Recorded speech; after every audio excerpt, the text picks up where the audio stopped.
शहरामध्ये आणि ग्रामीण भागामध्ये अवैधरित्या डान्स बार आजही चालू आहेत, मटका चालू आहे, बेकायदेशीरित्या दारू विक्रीची चालू आहे।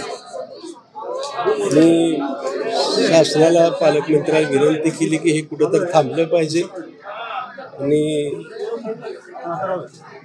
पुढच्या पिढीला जरा कुठेतरी एक आदर्श द्यावा असं वाटतंय। याचबरोबर आमच्या ज्या राष्ट्रीय महामार्गावरती बाहेरचे भक्तगण येत असतात, गाड्या घेऊन परिवारासहित येत असतात, या परिवारासहित आलेल्या गाड्यांना, बाहेरच्या गाड्यांना अडवणूक करणं आणि त्यांना नको त्या त्रास देऊन, नको ते दंडाच्या पावत्या, नको त्या गोष्टी काय तपासणी करावी, पण जाचक अट घालून त्या परिवाराला त्रास देऊ नये, जेणेकरून बाहेर जिल्ह्यातल्या लोकांना माझ्या या सोलापूर जिल्ह्यात यायला सुद्धा नको वाटायला लागलेलं आहे। याच्यावरती थोडंसं नियंत्रण ठेवावं म्हटलं।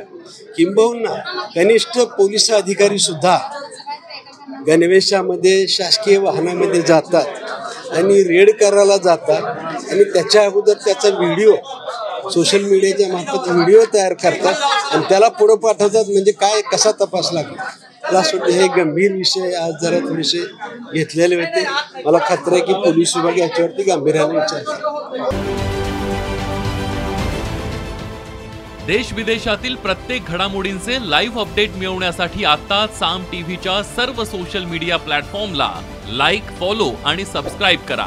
तसंच सर्व नोटिफिकेशनसाठी बेल आयकॉन प्रेस करायला विसरू नका।